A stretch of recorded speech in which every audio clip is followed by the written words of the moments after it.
¡Hey! ¿Qué onda? Sean bienvenidos a un nuevo video de Pixel Strike 3D. Hace nada acaba de salir la actualización 10.2.0 que trae una gran cantidad de contenido relacionado al Halloween. Y tal vez no sea tan grande como la del año pasado, que añadió un nuevo mapa y un nuevo pase de temporada, pero en esta ocasión han añadido cambios bastante importantes en el juego. Recuerden que esta temporada de Halloween dura desde el 5 de octubre al 5 de noviembre, por lo cual todo lo que diré en este video con el tiempo va a quedar obsoleto y algunas cosas con el tiempo dejarán de estar disponibles. Así que estén atentos porque hay eventos con objetos limitados. Bueno, sin nada más que decir, empezamos. Uno de los cambios importantes que añadieron es el de los leaderboards, es decir, la tabla de clasificación de algunos modos de juego han sido completamente actualizados, mostrándonos una mejor interfaz que la antigua que teníamos, que solo nos mostraba los nombres de los jugadores en una tabla así toda chafa. Otra cosa es que aparte de mostrarnos el nombre de los jugadores que tienen la mayor puntuación en estos modos de juego, nos muestra sus skins y una pequeña animación, así que si quieres ver a tu nombre y tu skin formando parte de estos, tienen que ser la persona que reúna la mayor cantidad de bajas en un determinado modo de juego. Recuerda que estos leaderboards duran hasta el fin de semana, que es cuando Vulcran anuncia a los mejores jugadores en su Twitter, así que habrá que tryhardear un poco por si quieres tener el honor de aparecer. Recuerda que hay un estante por cada modo de juego, excepto los casuals.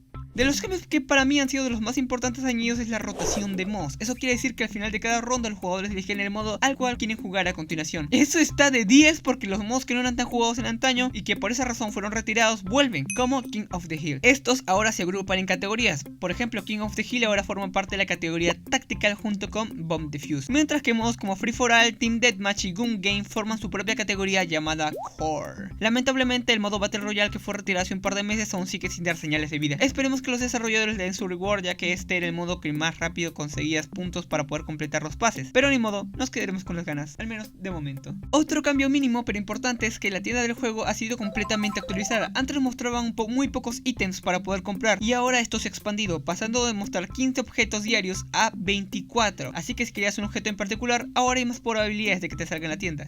Y hablando de la tienda, también hay objetos exclusivos de Halloween, y el más resaltante de todos vendría siendo la skin de categoría épica de Espantapájaros, que es la cara de esta actualización y cuesta un total de 475 créditos, así que vas a tener que desembolsar una buena cantidad de dinero si quieres obtenerlo. Y ahora vamos a lo más importante de esta actualización, y uno de ellos vendría siendo el evento de Halloween.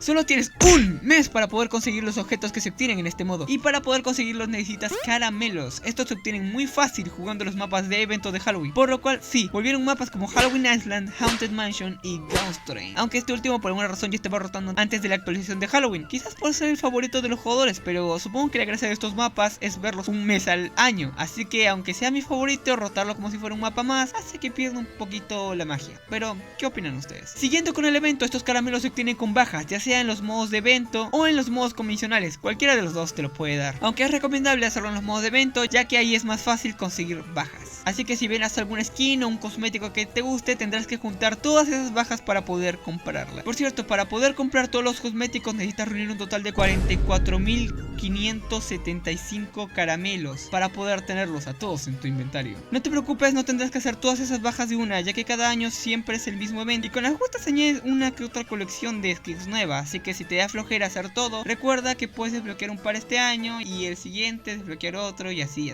No necesitas viciarte y hacer 44.575 kills, así que no te preocupes, tómatelo con calma y ponte como meta las que más te gusten. Y por si tenías la curiosidad, con los créditos todo te saldría un total de 11.300 créditos, así que sí, para poder comprarlo con dinero real te va a tocar soltar algo de tu billetera. Hablando del evento, con la llegada de la Halloween Season de este año sacaron la colección de las Ghost Skin. Estos se pueden conseguir en el evento consiguiendo caramelos y son un total de 6. Lamentablemente solo 5 de estas se pueden conseguir por este medio, ya que la WP solo se consigue pagando en Patreon, comprando la suscripción general a unos $10, así que es exclusiva para aquellas personas que apoyen monetariamente a los desarrolladores. Por el resto de armas, cada skin de la colección se consigue a unos 2.500 caramelos, así que suerte. En las notas del parche sale que arreglaron el efecto de la flashback, por lo cual ya no verás ese sonido chillante cuando te comías una, y tu pantalla no se volverá del todo blanca, así que se agradece el cambio, la verdad, porque era bastante molesto. También hay cambios de balance en las armas, como por ejemplo el daño y la velocidad del RPD han sido reducidos. El M60 fue mufiado, ya que ahora el desenfundar el arma es más rápido, y también redujeron algo el recoil. A continuación te diré los cambios que han tenido las armas en esta actualización. Las armas que han sufrido nerfeos en esta temporada son el Tech Rifle, la Desert Eagle, el Striker, y las armas que han bufiado son las siguientes: el Army Rifle, la 15 Cal, el Spy Pistol, el Army Pistol, la Assault Gun, el G18 y el G17. También arreglaron un par de bugs, no se especifican del todo cuáles, pero supongo que tendrán que ver con algunas colisiones de mapas, especialmente del último agregado, Exoplanet. Y estas han sido todas las actualizaciones. Muchas gracias por quedarte hasta aquí. Y lamento si este video salió de la nada, pero hace tiempo tenía la espinita de querer hacer videos como estos de este juego en particular. Si es tu primera vez viendo Pixel Strike 3D, te invito a descargarlo. Es un juego gratis que se actualiza constantemente, y si esto es apoyado, trataré de ponerlas al día acerca de cambios que surjan con las actualizaciones posteriores. Y nada, a reunir esos caramelos, chiquitines. Kervin se despide. Nos vemos.